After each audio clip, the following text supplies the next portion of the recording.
Is there anyone who doesn't yearn for a life full of joy? I firmly believe that we can make that joy a part of our lives. But this isn't about magic or cosmic energy. It's something much deeper.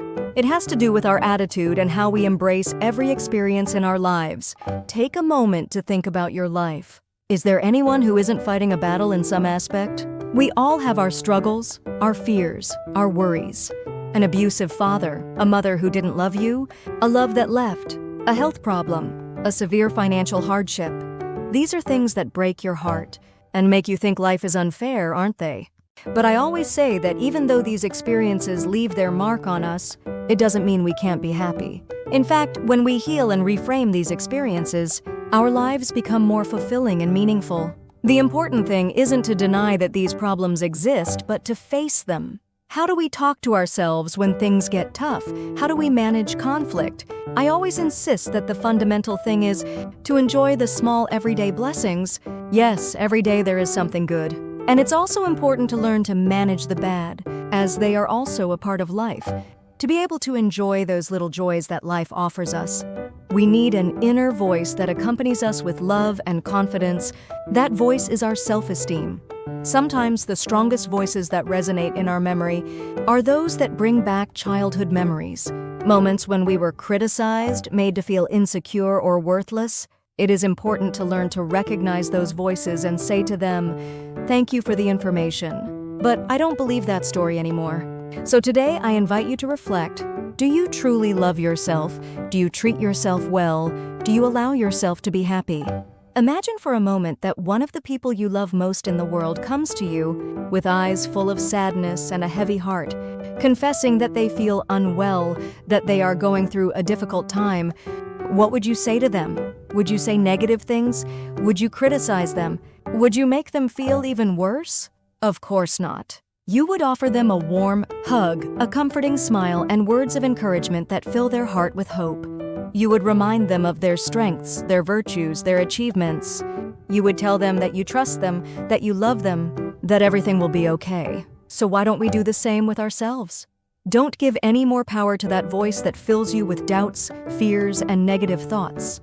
It's time to replace it with a voice that says, "I can. I am capable of achieving great things." One of the most inspiring stories I know is that of Steve Jobs, the co-founder of Apple. His path to success was not easy, and his story is a testament to the importance of perseverance and resilience. Steve Jobs was born in San Francisco and given up for adoption shortly after his birth. From a young age, he showed a great interest in technology and innovation. He was passionate about assembling and disassembling electronic devices. However, following his passion was not easy. At school, he was known for being a problematic and rebellious child, which caused him academic and social difficulties. When he entered university, he dropped out in the first semester, feeling that he was not getting the value he was looking for. During this time, he lived very modestly. He slept on the floor of his friends' dorms, returned Coca-Cola bottles to get money for food. Imagine who wouldn't feel a little insecure in that situation. But even though life at that time put a lot of obstacles in his way, he didn't let the difficulties defeat him. He clung even more to his dream of revolutionizing technology. In 1976, along with his friend Steve Wozniak, he founded Apple in his parents' garage. They worked tirelessly to create the first personal computer, the Apple I. However, the Apple I did not have the expected success. It was an innovative product, but it failed to capture the market's attention immediately. Jobs used this adversity as an opportunity to reinvent himself. He dedicated all his efforts to improving his product to present it the following year, and the result was the Apple II, which not only became a commercial success, but also positioned Apple as a giant in the technology industry.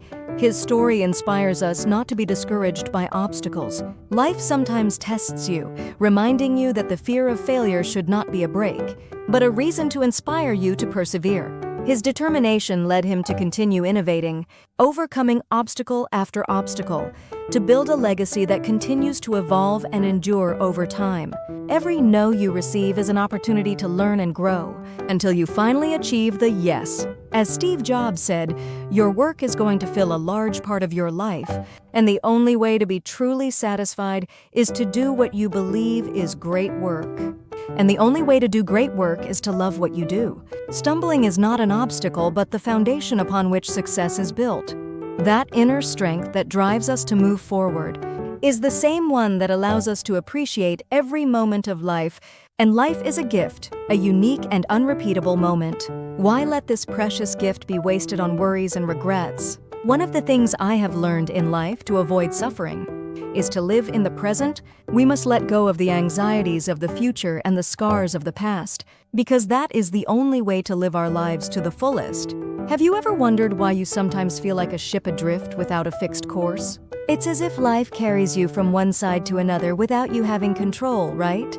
This feeling of being lost is because we haven't learned to listen to the voice of our own heart. Each of us is a universe in itself, a complex and fascinating world full of emotions, desires, dreams, fears, and experiences. The path to your true self, to your purest essence, is not found on the outside. You travel it within. You walk it with the curiosity and audacity to delve into your being, with the desire to discover your true essence. It is a journey that does not have a definitive endpoint, but rather transforms with each new experience, with each new learning, with each new discovery. Edmund Hillary, the New Zealand mountaineer famous for being one of the first to reach the summit of Mount Everest in 1953, said, "It is not the mountain we conquer but ourselves." His experience on the mountain taught him that the greatest challenges are not found on the outside, but within us. That true victory resides in the ability to overcome our own limits and face our fears. When we manage to conquer our inner world, we free ourselves from chains. We become strong and wise, not because we don't have challenges, but because we have learned that living a full and meaningful life is in our hands. Today, I want us to do something together. First, let go of any worries you have at this moment. Yes, just let them go. Close your eyes for a few seconds. Take a very deep breath, filling your lungs with fresh, pure air, and exhale gently through your nose, releasing any tension in your body. One more time, take in all the air. You can hold it for a moment and exhale softly. One last time, inhale as deeply as you can, hold the air for an instant and exhale slowly. Open your eyes calmly. Straighten your posture, stretch your neck up, and repeat after me. Today is a great day, so let's go for it with all our positive energy.